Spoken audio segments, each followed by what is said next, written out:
Why the hell did I ever believe blood meant loyalty? I must have been delusional to think family would save me when it mattered. My name is Emily Monroe, and I built a life from nothing, only to watch the people who raised me tear it apart when I needed them most. But what they didn't know was that I would rise higher than they ever dared to imagine, and they would lose everything they once held dear. My name is Emily Monroe. I'm 31 years old, living in a modest corner of Denver, Colorado with my husband Matt and our daughter Ava, the sunshine of my life. I run a small design company that breathes emotions into spaces: apartments, townhouses, cafes, anywhere someone dares to dream of a place that feels like more than just four walls. We're not wealthy, not even close, but we live with enough. Enough to laugh, enough to hope, enough to build a future. I wasn't born into wealth or affection. My parents, Stephen and Claudia Monroe, ran a successful furniture store in town. Outwardly, they seemed like the perfect couple: charming, polished, admired by everyone who mattered. But inside our home, the reality was much colder. Success to them wasn't peace of mind, it was applause from strangers. Love wasn't unconditional, it was reserved, calculated, and often withheld. I learned early that no matter how hard I tried, my achievements would be met with muted acknowledgement, while my younger brother Dylan basked in a kind of automatic adoration I could never reach. When I scored a perfect grade on my math exam in 8th grade, my mother only said, "Good. You did what you were supposed to." Yet when Dylan brought home a B+ in history, there was cake, laughter, and heartfelt congratulations, as if he had conquered Everest. I used to wonder quietly, what did I do wrong? Why wasn't effort enough? I buried the questions under work. I got a part-time job at 16, paid for my own books, got into an architecture program in Chicago without so much as a warm smile from my parents. Meanwhile, Dylan was celebrated with farewell parties and gift baskets for enrolling in a local community college. As the years passed, the numbness grew. I stopped expecting kindness. I stopped waiting at all. When I met Matt, surveying a model apartment one rainy March afternoon, something shifted. We talked about color palettes, about how light could cradle a person's soul. His warmth was effortless, disarming. A year later, we were married. Then Ava arrived. A burst of pure joy with Matt's easy smile and my wide, curious eyes. We weren't financially secure in those first few years. There were nights we counted change to buy groceries. But we were happy. We had a small apartment near a park, where children's laughter floated through the windows every afternoon like a soft lullaby. Ava grew up loved, nurtured, and bright, always holding a picture book, always asking, "Why is the sky blue, Mommy?" If there was one mistake I made, it was hesitating on getting full health insurance for our family. The premiums were too high, and we were all healthy after all. Every time I thought about it, I told myself, maybe after the next project, maybe after the next bonus. Maybe. Always maybe. It started one chilly autumn afternoon, when the first sharp wind seeped through the cracks of our little apartment. Ava coughed, a small dry sound at first. Nothing alarming, I told myself. Kids get sick, it's probably just the change in weather. But then the coughs grew harsher, rattling her small frame at night, waking her with wide, frightened eyes. "Mommy, my chest feels funny," she whispered one evening, curling into my arms. I pressed my hand to her forehead. She wasn't burning with fever, but something didn't feel right. Was I overreacting? Was I just letting fear spiral out of control? Matt tried to reassure me. "Let's take her to the clinic tomorrow, just to be sure," he said, squeezing my hand gently. And yet, as I tucked Ava into bed that night, hearing the faint struggle in each of her breaths, a knot of dread tightened deep inside me, a quiet whisper in my mind I could no longer ignore. What if this wasn't just a cold? What if waiting even one more day was one day too long? The next morning, we bundled Ava into her jacket and drove to the small neighborhood clinic down the street. I sat in the waiting room flipping through a tattered magazine, my fingers unable to stay still. Ava leaned against me, drowsy, her picture book slipping from her hands. "Mommy," she whispered, "can we read when we get home?" "Of course, sweetheart," I said, forcing a smile that felt too heavy for my face. The doctor, an older man with kind eyes, listened to Ava's breathing for a long time, longer than I thought normal. He frowned slightly, then ordered a chest X-ray, just to be cautious. As I sat waiting for the results, a gnawing unease grew in my chest. Why was he so serious? Was I imagining things again? Finally, the doctor returned with the scans in hand, his expression carefully neutral. "It's likely mild bronchitis," he said, scribbling something onto a prescription pad. "I've prescribed antibiotics. If she doesn't improve within a week, bring her back immediately." I thanked him and gathered Ava into my arms. Yet even as I did, a seed of worry had already rooted itself deep inside me. At home, we gave Ava her medicine, made her favorite macaroni and cheese, tucked her in early. I sat by her bed, reading aloud from her picture book about a brave little fox who got lost in a snowstorm but found his way home. Her eyes fluttered closed before I reached the end of the story. Her small hand rested in mine, soft and fragile. Matt poked his head into the room. "She'll be okay," he whispered, trying to reassure me. I nodded. But inside, something gnawed at me. What if this wasn't enough?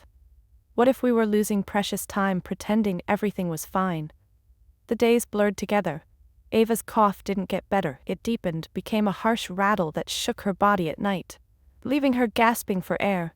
Her cheeks turned pale, her energy ebbed away like a receding tide. One afternoon I found her sitting on the rug, crayons scattered around her. She looked up at me, her face drained of color. "Mommy," she whispered, "my heart feels like it's running too fast." Panic wrapped its cold fingers around my throat. "Matt," I called out, my voice cracking with fear. He rushed in from the kitchen, eyes widening when he saw her slumped over, struggling to breathe. Without a word, he scooped her up and we ran for the car. I sat in the back seat, cradling Ava tightly against me as Matt sped toward the city hospital. I whispered into her hair, promises I wasn't sure I could keep. "It's going to be okay, baby. Mommy's right here. Everything will be okay." But would it? Had I waited too long? The hospital was a blur of fluorescent lights, echoing footsteps, rushed voices. Nurses rushed her onto a gurney. Doctors murmured words I couldn't catch. Blood tests, x-rays, CT scans. We were shuffled into a sterile waiting room, the walls painted in a color too cheerful for the circumstances. Matt squeezed my hand, but his own hand was trembling. Neither of us spoke. There was nothing left to say, only to wait. Hours later, the doctor returned. He carried a thick file and a gravity that made my stomach lurch before he even opened his mouth. "We found a mass," he said quietly, "in Ava's left lung." I stared at him, unable to move, unable to breathe. "It's pressing against her airway," he continued, "which is likely causing her breathing difficulties. We recommend surgical removal as soon as possible, ideally within the next 3 days. Surgery. 3 days. I opened my mouth to speak, but no words came out. "And the cost?" Matt asked hoarsely, somehow finding his voice. The doctor hesitated. "The surgery and post-operative care will cost approximately $98,000. The number hit me like a physical blow. I clutched the armrest of my chair, feeling the blood drain from my face. We didn't have insurance. We didn't have that kind of money. We didn't have time. I looked at Matt, who looked back at me, both of us frozen by the sheer scale of what stood in front of us.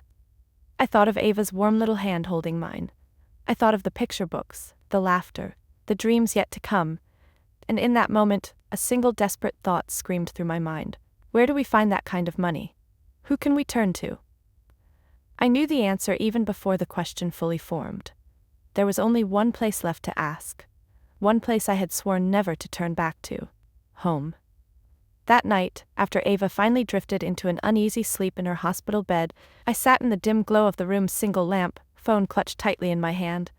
My fingers hovered over the contact list, trembling. Would they even care? Would they see Ava as more than an inconvenience to their carefully curated lives? I swallowed the bitterness rising in my throat and pressed the call button. It rang twice before my mother's familiar clipped voice answered. "Emily? It's late. Why are you calling?" I took a shaky breath. "Mom, it's Ava. She's in the hospital. She needs emergency surgery. We don't have enough. I need help."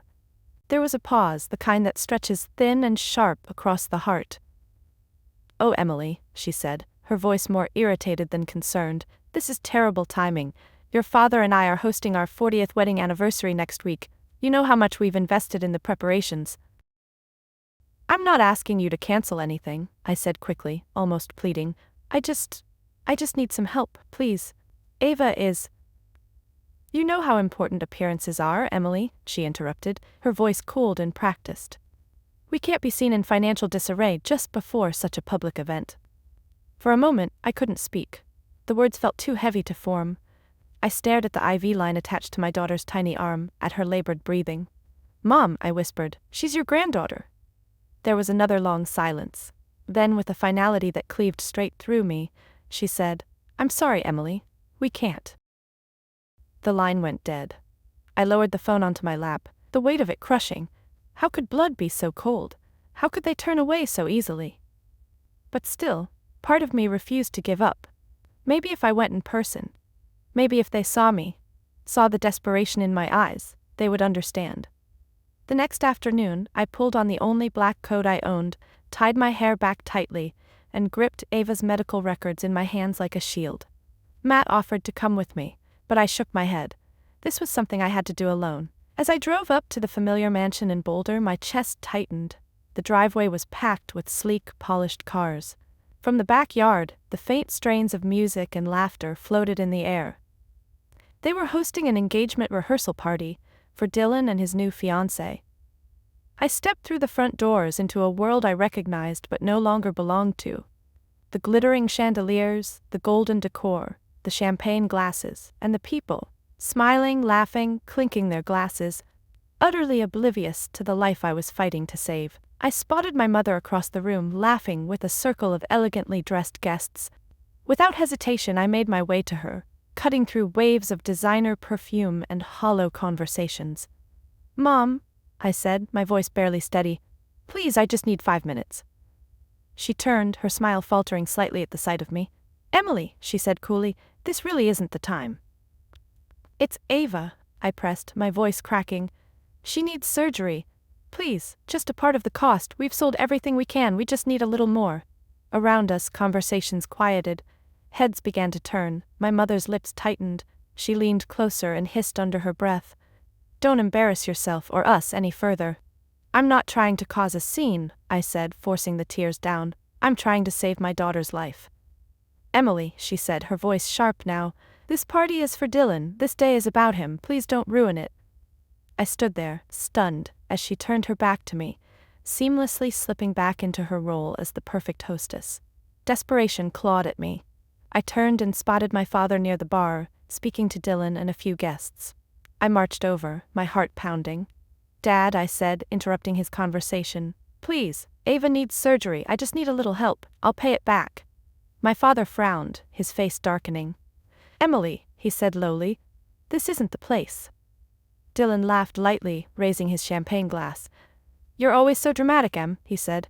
"You made your choices, now deal with them." The words hit me harder than any slap could have.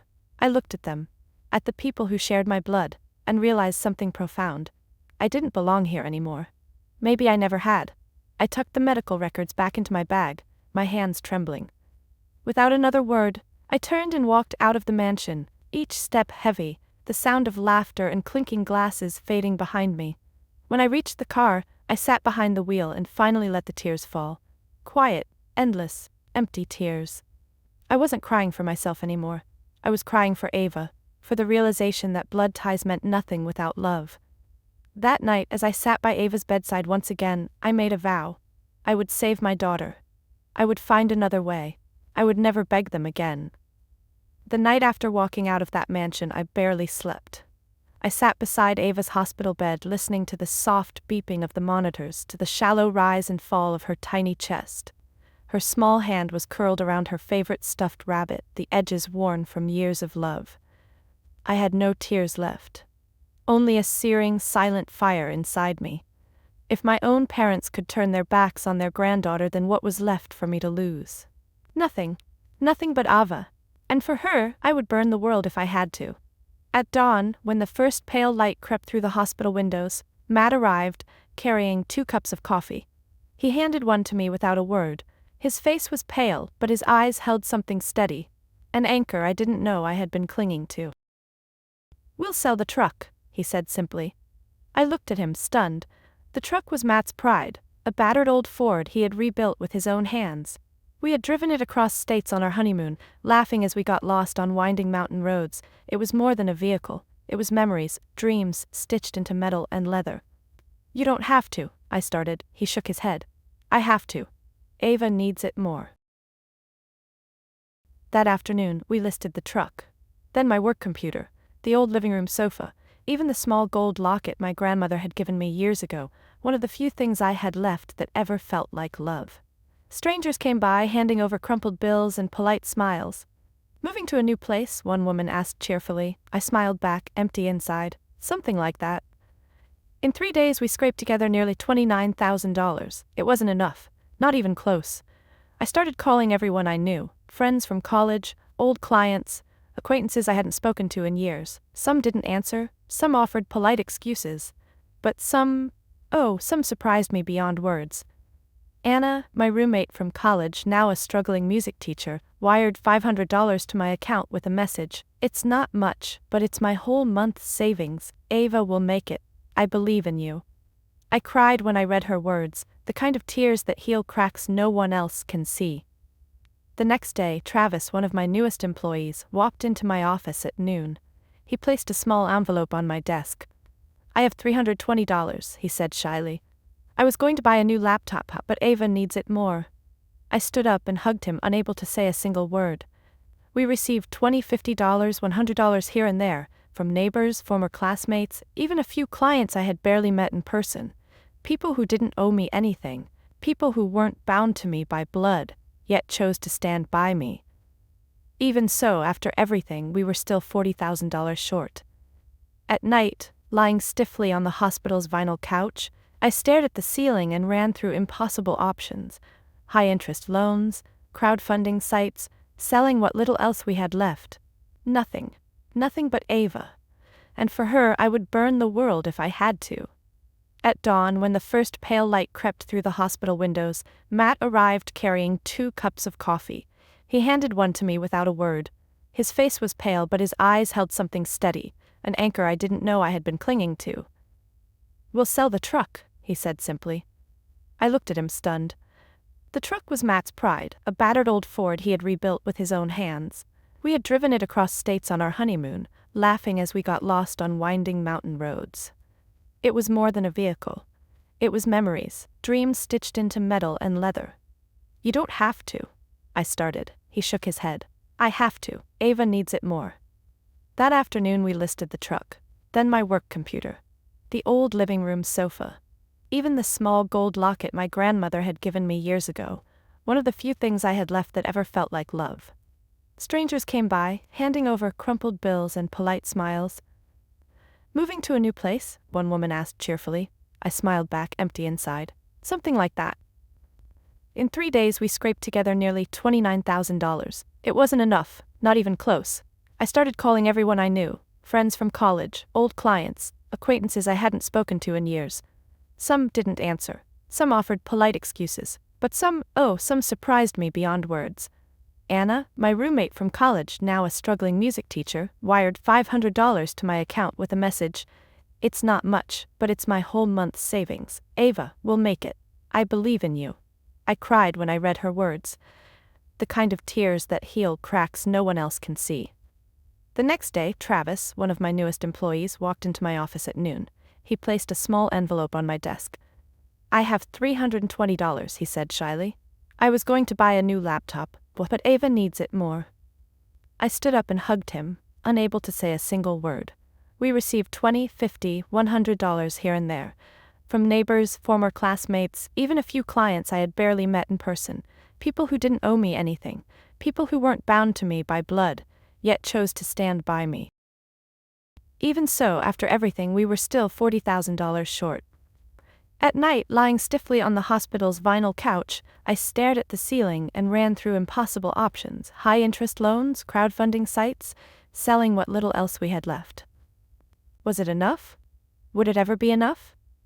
Each breath Ava took, shallow but steady, answered me. I had no right to give up. And then, just when the walls of hope seemed ready to crumble completely, something happened. One evening, as I sat holding Ava's hand, Matt's parents, Carol and Henry, arrived at the hospital. They didn't come empty-handed. They didn't come with hollow words. Henry gently pulled me aside into the quiet hallway, his broad hand settling on my shoulder like a reassuring weight. "Emily," he said, his voice thick with emotion, "tomorrow morning, you and Matt need to come to our house. We have something we want to give you." I blinked at him, confused. What is it? He only smiled sadly and glanced toward Ava's room, where Matt and Carol were softly tucking the blanket around her frail body. Our granddaughter can't wait any longer, he said. For a moment, I couldn't breathe. A part of me wanted to ask, what did they mean? What were they planning? But another part already knew.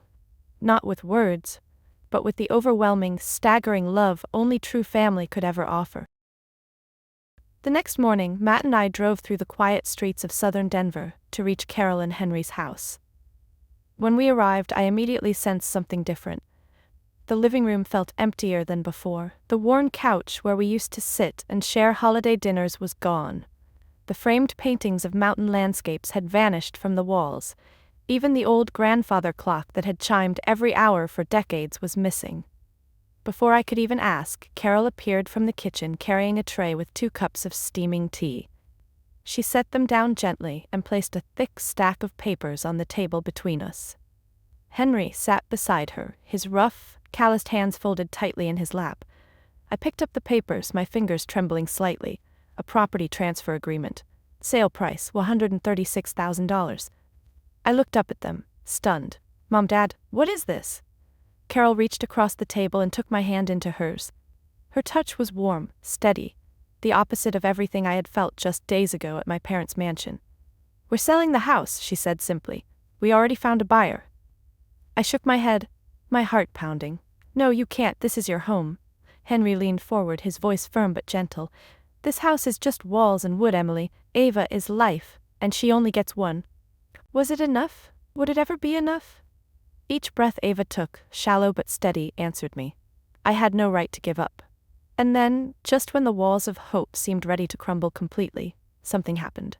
One evening, as I sat holding Ava's hand, Matt's parents, Carol and Henry, arrived at the hospital. They didn't come empty-handed. They didn't come with hollow words. Henry gently pulled me aside into the quiet hallway, his broad hand settling on my shoulder like a reassuring weight. Emily, he said, his voice thick with emotion. Tomorrow morning, you and Matt need to come to our house. We have something we want to give you. I blinked at him, confused. What is it? He only smiled sadly and glanced toward Ava's room, where Matt and Carol were softly tucking the blanket around her frail body. Our granddaughter can't wait any longer, he said. For a moment, I couldn't breathe. A part of me wanted to ask, what did they mean? What were they planning? But another part already knew. Not with words, but with the overwhelming, staggering love only true family could ever offer. The next morning, Matt and I drove through the quiet streets of southern Denver to reach Carol and Henry's house. When we arrived, I immediately sensed something different. The living room felt emptier than before. The worn couch where we used to sit and share holiday dinners was gone. The framed paintings of mountain landscapes had vanished from the walls. Even the old grandfather clock that had chimed every hour for decades was missing. Before I could even ask, Carol appeared from the kitchen carrying a tray with 2 cups of steaming tea. She set them down gently and placed a thick stack of papers on the table between us. Henry sat beside her, his rough, calloused hands folded tightly in his lap. I picked up the papers, my fingers trembling slightly. A property transfer agreement. Sale price, $136,000. I looked up at them, stunned. Mom, Dad, what is this? Carol reached across the table and took my hand into hers. Her touch was warm, steady, the opposite of everything I had felt just days ago at my parents' mansion. We're selling the house, she said simply. We already found a buyer. I shook my head, my heart pounding. No, you can't, this is your home. Henry leaned forward, his voice firm but gentle. This house is just walls and wood, Emily. Ava is life, and she only gets one. I landed a project redesigning a local boutique cafe, then a series of wellness studios in the northern suburbs, then a spa chain. Word spread. Monroe Studio was small, but relentless, detail-obsessed, and emotionally intuitive, a place where spaces weren't just built, they were felt. One night, as I closed my laptop after finalizing a contract, Matt slid a small piece of paper across the kitchen table. It was a check, my first 5-figure payment for a single project. I stared at it, unable to move for a moment. Matt smiled and said quietly, "You're doing it, Em. You're really doing it." I picked up the check, feeling its weight in my hands. It wasn't just money. It was every sleepless night. Every goodbye to something once cherished. Every act of kindness paid forward. It was the beginning of a new chapter, one built not on bloodlines or hollow praise, but on love, on grit, and on the unwavering belief that family, true family, is built by heart, not by name. A few months after Monroe's studio began gaining traction, a producer from a show called Voices of Resilience reached out. They wanted me to share my story. Not the glamorous parts, but the real parts. The parts forged in quiet suffering, in desperate hospital rooms, in the cold rejection of family. I hesitated at first. Would telling the truth make me look bitter? Would it open old wounds that I had only just managed to bandage? But then I thought about Ava, about Carol and Henry, about Anna, Travis, and all the people who had lifted me when I had nothing left. If I stayed silent, what lesson would I be leaving behind? I agreed. On the day of filming, I sat under the bright studio lights facing a host known for her piercing but compassionate interviews. My palms were sweaty, my heart thudded against my ribs, but my voice, when it came, was steady. I told them everything. About growing up invisible in a house that prized appearances over affection, about building a life from scratch, about watching Ava struggle to breathe while knowing the people who should have been first to help turned away without a second thought, about strangers stepping in where blood had failed. I never once mentioned names, no accusations, no revenge, just the truth, spoken clearly, finally. At the end of the interview, the host leaned in, her voice gentle but cutting. "If you could say one thing to those who abandoned you in your darkest hour," she asked, "what would it be?" I paused, letting the moment stretch.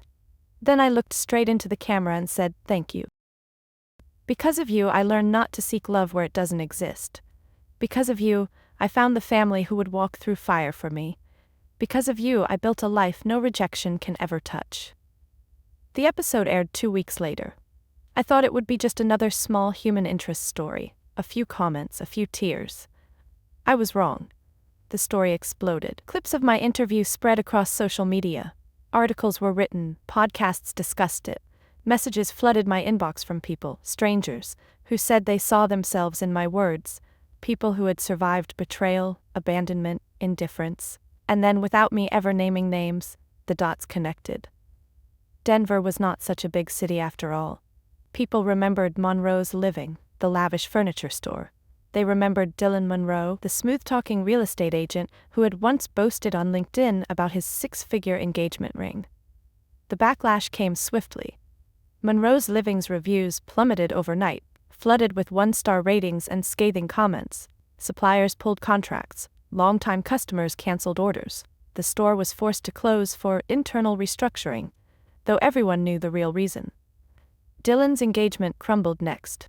His fiancée Natalie, the polished, magazine-perfect daughter of a real estate tycoon, deleted every photo of them from social media.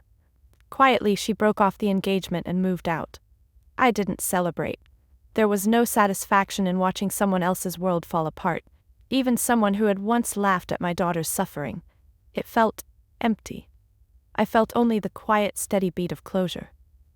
For years, I had been the invisible daughter, the backup plan, the afterthought. Now, the truth I had carried in silence was standing tall under the light, and it wasn't me who had been exposed.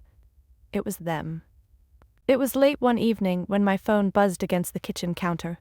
An unknown number flashed across the screen. I stared at it for a moment, hesitation curling in my chest. Something deep inside me already knew who it was. I picked up. "Emily," a trembling voice said. It was my mother. I leaned back against the counter, pressing the cold surface into my spine to stay grounded. "It's your father," she continued, her voice breaking. "The bank. They're seizing the house. We can't pay the mortgage. Dylan lost everything. We have nowhere to go." There was a long pause, filled with a kind of desperation I had once dreamed of hearing, the desperation of people who realized too late what they had destroyed. We need help," she said finally, her voice cracking. "Please." I closed my eyes. Is this what I wanted? Was this revenge? Or was it just the inevitable consequence of their own choices? Memories flashed, Ava gasping for breath. The sparkling chandeliers above Dylan's party. My mother turning her back as I begged for help. My father's sigh of annoyance, not sorrow. I took a breath and spoke quietly. "I'll help you." A sob of relief echoed through the line. "Thank you, Emily, thank you." But, I interrupted, my voice sharper than steel, you will come to my company, in person, tomorrow morning. You'll receive the money in front of my staff, and after that, you and I are done. Silence. Dead, aching silence. Emily, please, she whispered, pleading now. We're family. Family, I echoed, bitterness cutting through the word like broken glass. Family doesn't watch their granddaughter suffer and turn away. Family doesn't toast champagne while a child lies in a hospital bed. She didn't argue, because there was nothing left to say. The next morning they came. My parents walked into the bright, glass-walled conference room of Monroe's studio like two ghosts. My father's once imposing figure was hunched. His hair was more gray than black. My mother clutched her handbag like a life raft, her eyes hollow. I had placed a small black suitcase on the table. Inside exactly $200,000 in neatly stacked bundles. They sat across from me, avoiding my gaze. I stood, looking down at them. Not out of cruelty, but because for the first time in my life, I understood the depth of what they had done to me. This, I said, my voice calm, is the last thing you will ever receive from me. My mother began to cry silently, her shoulders shaking. My father only stared blankly at the floor. You can take it, I continued. I won't see you homeless, but after today you are no longer my parents. I pushed the suitcase toward them. For a moment, no one moved. Then my father reached out, picked it up with trembling hands, and they stood. No words of thanks, no apologies. Just a final, pitiful glance. As they turned to leave, I felt something loosen inside me, something old and heavy that had been chained to my ribs for years. They left the building without looking back, and I stayed, standing in the sunlight, free. Not because I had hurt them, not because I had won, but because for the first time I had chosen myself, chosen my daughter, chosen the family who had chosen me. Life after that day didn't change overnight. There was no dramatic music, no triumphant parade, just a quiet, steady unfolding of a different kind of life, one stitched together by small, ordinary moments that somehow meant everything. I woke up every morning in a home filled with laughter instead of judgment. Ava, stronger now, would burst into my room, her hair a mess of curls, clutching her favorite picture books. "Mommy, can we make pancakes today?" she'd ask, her voice bubbling with joy. Downstairs, Carol would already be humming in the kitchen, flipping through old family recipes. Henry would be outside, tending a small garden we had built together behind the house, a patch of green that Ava called our magic forest. Matt worked from a corner office overlooking the hills, always pausing in the afternoon to help Ava with her homework, or to walk hand in hand with me along the dusty paths that crisscrossed the fields behind our home. The life we built wasn't luxurious. It wasn't the kind of life that made headlines or inspired envy. But it was rich in ways no money could ever touch. Rich with laughter echoing through the halls, rich with warm meals shared without pretense, rich with the simple, powerful knowledge that every hand reaching out to me in this house was real. Sometimes at night, as I sat by the window watching the stars scatter across the dark Colorado sky, I would think about the family I left behind. Not with bitterness, not even with sadness, but with a quiet, unshakable clarity. Some people are meant to be chapters, not lifetimes. Some ties, no matter how deeply rooted in blood, must be severed so new gardens can grow. I never regretted helping my parents one last time.